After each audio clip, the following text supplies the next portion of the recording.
23 avril 2024, qui sera une date mémorable pour nous dans notre histoire. Merci pour l'accueil chaleureux, merci pour l'humanisme, merci pour la citoyenneté, merci pour le patriotisme. La région des Cascades est une région qui a été touchée par le terrorisme depuis quelques années. Plusieurs localités étaient sous emprise terroriste, mais grâce à votre dévouement à vous, par l'accompagnement des différentes forces de défense et des forces de sécurité, l'engagement des DOSO et l'engagement de la jeunesse en tant que VDP, aujourd'hui nous pouvons dire que c'est l'une des régions où nous avons pu vaincre plus ou moins l'hydre terroriste. Félicitations à vous et merci beaucoup.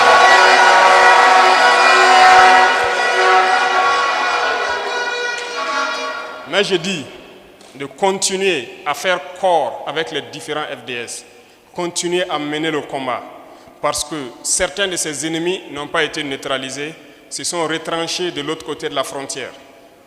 Peut-être qu'ils se préparent à revenir, mais il faudrait les réserver l'accueil qu'il faut si jamais ils doivent revenir sous quelque forme que ce soit.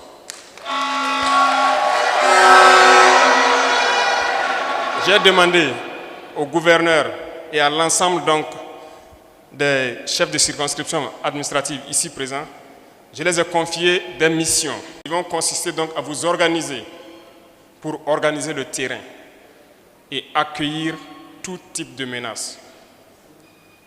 Je compte sur vous, je compte sur les autorités coutumières, les autorités religieuses que j'ai rencontrées ce matin pour passer le même message jusqu'au fin fond de la région donc des Cascades.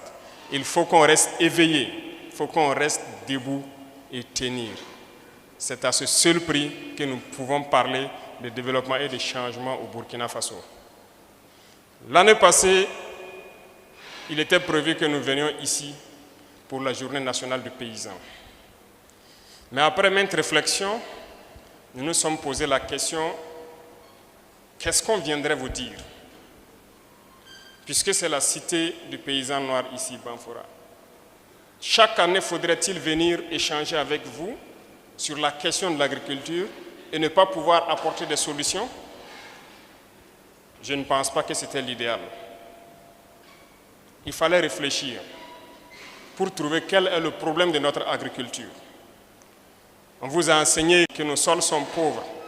On cultive juste pour survivre et le reste, nous importons contre nos richesses que nous avons ici. Est-ce vraiment le cas? Je ne pense pas. C'est un esprit de colonisation qui nous avait amenés à être dans cette situation. Mais il est temps que nous nous décolonisons. Et ça commence par la mentalité. Et je compte sur chacun de vous, chaque autorité, pour pouvoir décoloniser les mentalités. Il faut que vous ayez confiance en vous, que vous ayez confiance en la patrie. Nos ancêtres se sont battus pour nous réserver ce que nous appelons aujourd'hui le Burkina Faso. Il n'y a pas de raison que nous ne puissions pas nous battre pour léguer un Burkina meilleur à nos enfants.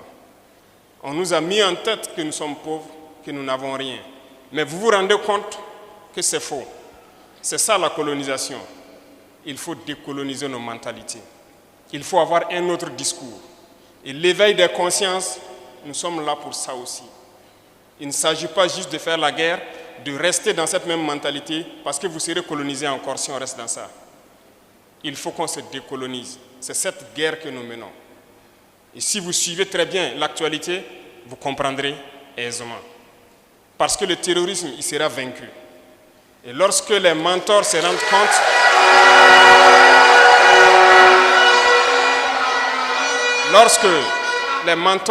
compte, qu'il est en perte de vitesse et qu'il sera vaincu, ils sont en train de s'organiser pour venir eux-mêmes faire le combat ici. Eh bien, nous nous préparons, nous sommes prêts, nous défendrons nos terres jusqu'au sacrifice suprême.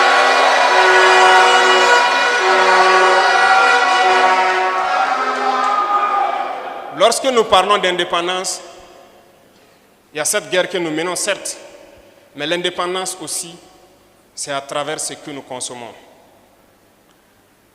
Un de nos combats, c'est l'autosuffisance alimentaire. Voilà pourquoi l'année dernière, nous n'avons pas voulu venir juste tenir des discours.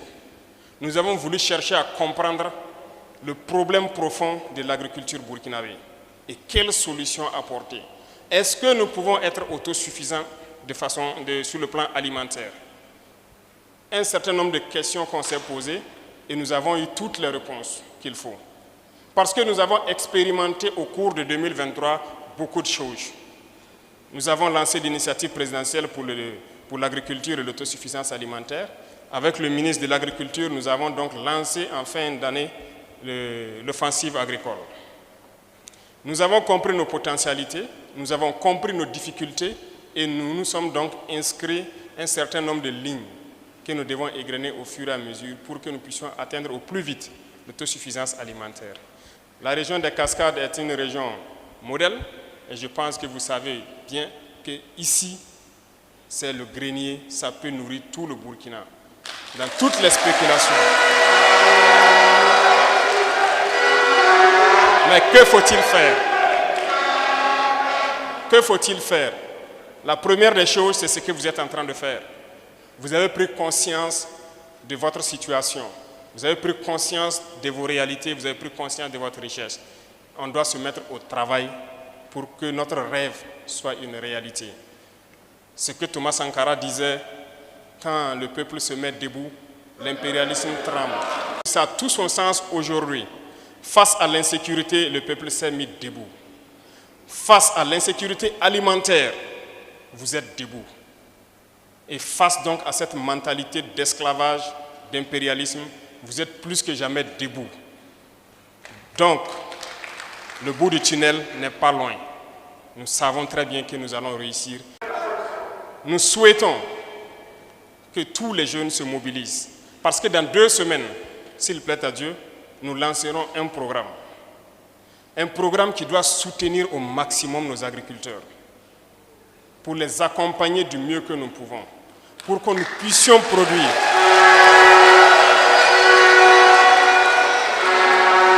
Vous le verrez, et ça sera de façon concrète.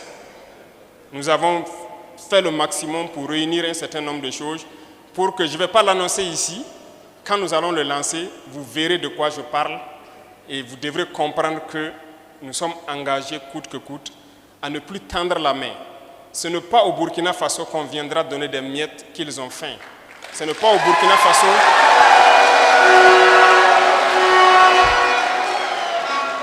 on ne doit plus nous voir comme des mendiants.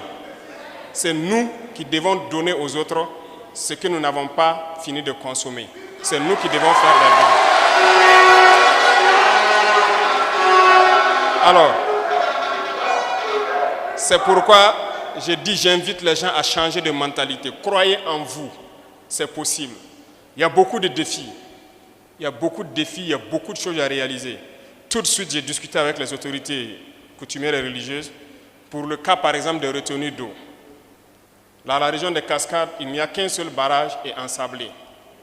Barrage construit depuis 1962. Il vous faut beaucoup de barrages ici, parce que la région est riche en cours d'eau.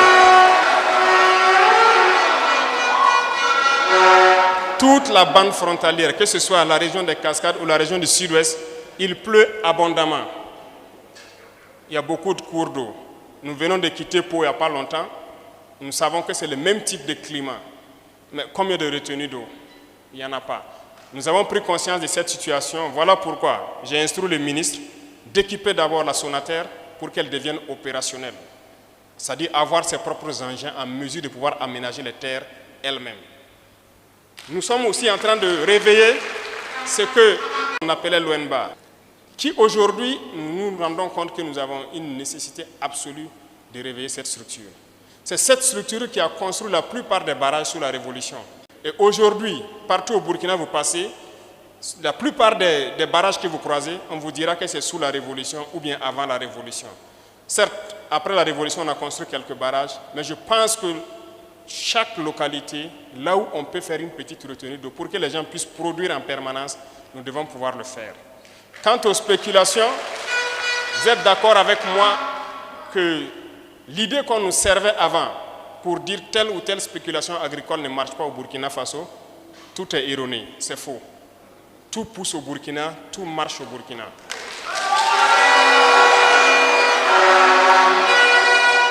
Vous devez vous engager dès à présent. Nous entamons le mois de mai, débrousser, préparez vos champs. Nous allons vous accompagner autant qu'on peut.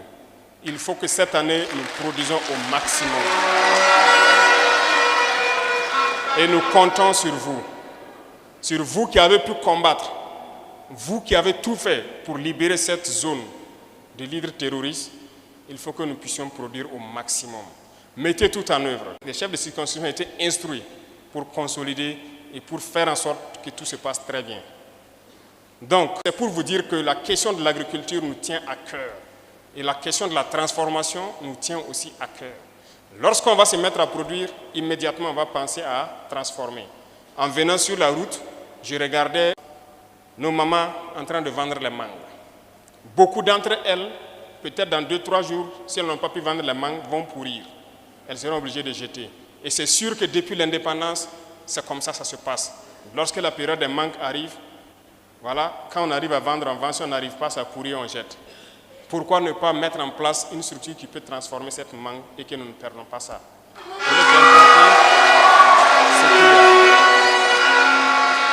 C'est pour dire que lorsque nous parcourons nos différentes villes, nous voyons les réalités des populations. Et ça doit nous amener à changer de mentalité. Je le disais tout de suite à vos députés ressortissants de la zone qui sont à l'ALT. J'ai dit, lorsque nous parcourons les campagnes, il faut regarder la vie de nos citoyens. Et ça doit nous marquer, ça doit nous tiquer. Lorsque nous pensons que nous pouvons faire un effort pour changer leur vie, tout doit être orienté vers ça. Et c'est possible. Et nous ferons tout pour que nous puissions développer ces industries-là. Tout de suite, vous parlez de la Minofa. Il y a déjà un projet de faire agrandir la Minofa. Avec notre production de blé, nous avons compris que c'est possible. Nous n'avons pas besoin d'importer de la farine au Burkina. Parce que nous pouvons produire le blé, nous pouvons le transformer. Donc, on a compris ça. Beaucoup d'autres spéculations, nous avons compris. Le sucre, beaucoup de champs étaient là, non exploités. Il faut forcément une nouvelle usine parce que ce qui est là est vieillissant. Nous sommes aussi lancés sur cette structure que nous devons créer pour avoir une nouvelle usine, pour avoir une grande capacité. Parce que ce qui est là ne peut pas couvrir les besoins du Burkina Faso. Bref, il y a beaucoup de projets en chantier après une bonne analyse de la situation de notre pays. Et tous les membres du gouvernement ici présents, on ne passe le temps qu'à parler de ça. Il faut toujours faire des sacrifices pour qu'au plus profond de nos villageois puissent vivre heureux. Et c'est possible. Et nous ferons tout le sacrifice qu'il faut pour que le Burkinabé, le dernier Burkinabé, puisse manger et dormir tranquille.